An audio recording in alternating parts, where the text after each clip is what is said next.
once I start. There we go. So what's up, everybody? Happy New Year to everyone. We are ready for another episode of Wine and Wisdom. I am Dr. East. I am a clinician, empowerment coach, mom, divorcee, thriving woman who is really excited about talking to you about the ways that we can thrive through divorce. Because when I tell y'all, society has gotten things so twisted, thinking that we're supposed to be so broken and busted and tore down, and we're so not, and that's okay. Now, do we have moments? Absolutely, we do. But today we're going to focus on the fear that we have about a divorce, right? The liberation that we need to get past that fear and how we overcome those boundaries. Now, as you all know, I've been in the game for over 20 years, helping women to, figure out the space that they want to be in, whether they're a professional space or a personal space. But my niche and my passion is helping us to be strong and empowered, both singular and when we're with somebody else. So if this call resonates with you at all, I will put my link in the chat or in the comments for you to definitely chat with me so that we can get together on my vibe call about thriving through divorce, which is just focused on that, helping you to thrive.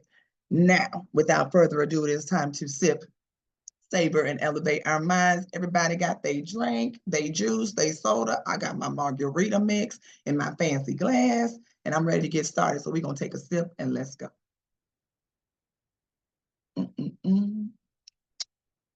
Ooh, yeah.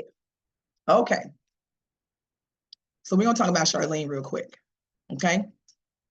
So Charlene has been married for about 2.5 years, has a small child, about 1 year old. She and her mate have been together for about 5 years. And so she's starting to have questions about the level of commitment that she has in her relationship.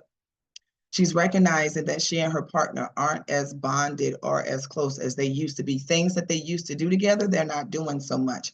They're kind of like ships passing in the night. They used to be absolutely connected, going on date nights, spending quality time together, communicating about, outs and ins of their lives. And now they're barely even saying a few words to each other. What she's also noticed is that a majority of the time that they do communicate is about the kid. Now, who has that vibe in the room where, once you have a child and once you establish that dynamic, you end up recognizing that we are literally talking about the kid every day. She notices that her mate comes in the house, and before he even looks at her, he looks at their child first. Before he even says, "Hey, honey, how are you doing?" he runs to the baby first. Now, I know some of y'all are like, well, that's his kid. He's supposed to run to his child. Who made the baby? I know we did together, but who carried the baby, right? Guess what? God, me, baby, then everybody else. But that's not what Charlene was going through. When her child came, she became second. And guess what? She accepted it. She said, that's not a big deal. It's okay. That's my child. He loves his child. That is the focus. We're going to be okay with that. But was that really the focus? Was that really okay? No, it wasn't. Because more and more, she wasn't expressing what she needed. She wasn't letting him know that she was a priority as well. She wasn't letting him know that at the end of the day, we both made this beautiful creature together. I'm still here. So many times, ladies, we find ourselves in relationships and dynamics where we are growing, we are thriving, and yet it seems like our mate is paying more attention to everything else, including our kids, than to us. And then we feel guilty about even bringing it up. How dare I discuss the fact that I feel jealous that my child is getting more attention than me? Because that's how we're made to feel, right? That we're being petty, we're being ridiculous, we're being jealous. That's how Charlene felt. I can't go to Matt and tell Matt that, I don't like the way that you are hanging out with such and such all the time and you with the baby all the time because I need you to be with me. She had a hard time going to him and saying, I come first. We can go and do some stuff together without the baby. How about that? She felt like she couldn't even say those things. She felt like she was abandoning her role as a mother. She felt like she was being disrespectful to her role as a wife, all because she felt deprived of emotion. Let me tell y'all something. Okay? What we cannot allow ourselves to do is not speak on our truth. Y'all hear me? not say the things that need to be said because we are so concerned about how we're going to be judged, especially being judged by our mates. Therein lies the problem. If I can't go to my mate, my partner, my boo, my 10 toes down, my husband, my fiancé, kidding, my fiance, and tell him or her that, hey, I feel like there's a disconnect here. I feel like, there's no time for me and it's all about the kid. If I can't even approach you with that conversation, there's a problem with our communication.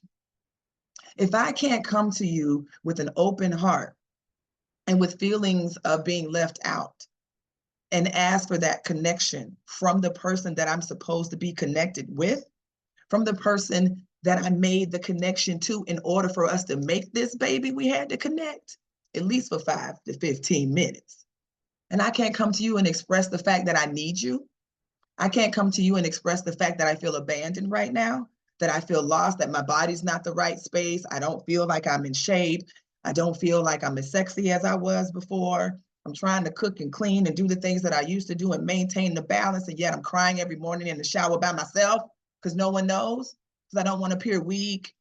I don't want to appear that I don't have it all together. I don't want to let him or her know that I can't handle it. It's not about any of that. It's not about you not handling it. It's not about you not being able to manage your emotions. It's not even about you not having outlets and other spaces that you can go and spend time. There are other spaces, other things that we can do that cultivate us and motivate us and are part of us as women. But our mates, that's who we made the bond with. That's who we connected with. So number one, you can't even have a conversation with your mate. Number two, you're afraid of what he or she may say to you. You're afraid of a consequence to your emotions that are valid. Do y'all understand what I'm saying? That's how deep this goes, to the point where we become mothers and wives and girlfriends and supports and all these things. And I'm not knocking, the support that we get in return. But right now, we're talking about the fact that Charlene ain't getting no love in right now. She's not getting the support that she needs right now, and she's afraid to speak on that because of the consequence. The consequence of he's not going to understand or she's not going to understand. They're not going to respect my viewpoints or where I'm coming from. They're going to tell me that I'm being childish and immature, which brings me to my next point. Let's say you have the conversation and your mate tells you you're being childish and immature. Your mate doesn't make any necessary moves to connect or reconnect with you. So you throw out things like, let's go to a couple's, cook-off so that we can connect with each other. Let's take a trip, just me and you, boo. Oh, you don't want to go for 3 days? That's too much money. We don't have to spend money. Let's get a sitter real quick. Matter of fact, let's send them on over to Mama's and them, okay? And we can have some time having a picnic right in the living room, eating peanut butter and jelly sandwiches, reconnecting. Charlene tried all of that. She also went to groups and she read books and she looked at podcasts, and just like you're doing, she did everything except find a person, her person, who could guide her through this process. And there she stayed, stuck, feeling unloved, feeling unwanted. And then she became bitter. She became negative. She stopped doing the things that she used to do in the relationship because she no longer felt like she was being seen. But yet she did not communicate that to her mate. So now you got two people just butting heads and not connecting and passing like ships. And eventually we have to face the fact that our season has ended. She had to recognize that the love that she once had and was receiving was no longer the same. And the efforts that she was making to improve that or to change that or to bring her mate into the conversation was falling on deaf ears, lack of action, no support, and straight dismissal. But she was afraid to make a move. She was afraid to say that it's time to go because of fear of what it would look like to other people. Fear of the consequences, negative consequences of being a single mom in this world. Fear of what if he's difficult? What if he tries to take me through all this shit that I don't want to go through. Let me tell y'all something. You already been through shit. Real talk. You've already been through it, boo. You've been just surviving all this time. Aren't you tired? You've been making it from day to day, piecemealing your life together, checking off boxes, smizing and smiling when necessary. Mask on, mask off. That is the pain that she's already been going through, that you are already going through. I tell you what, let's stop going through it. Stop being afraid of your freedom. Okay? Stop being afraid of your opportunity to have peace of mind, your opportunity to have positive regard for yourself, your opportunity for your child to see you in a positive light because you're not bitter, you're not broken, you're not upset, you're not bruised, right? Give yourself an opportunity to fight back with your words, to stand up in your heels, your loafers, your chucks, and whatever, and be proud of the woman that you are, because guess what? We cannot continue to act like we are not already going through trauma. Think about it. You already in trauma. I had to sip on that. Once you recognize that you're already going through stuff, it's a lot easier for you to face the things that you're about to go through, because it's going to be nothing but an added addition to what you've already experienced. You cannot allow fear of what someone may or may not do to keep you held in bondage in a situation where you're not being loved, you're not being supported, and you're not being regarded in an equally yoked manner of love, faith, community, understanding, partnership, friendship, loyalty, laughter, all of that. You deserve all of that. All of it. And we are no longer going to sit by passively and allow these things to take place while we suffer in silence. No more suffering in silence, ladies, listen. We are no longer fearful. Okay? We're not fearful. We're determined. Okay? I'm not afraid. What's the word? I can't figure out the word right now. But I'm not afraid. I'm looking forward to the opportunity, right? I'm optimistic. Thank you, somebody in the audience. I'm optimistic. Now, are there going to be some shakes and some turns and some things that are going to go down that are not going to be consistent with what I'm used to? Yes. But that does not mean that I cowered down from who I am and that I accept less than from anybody under any circumstance. Recognize the queen you are. Okay?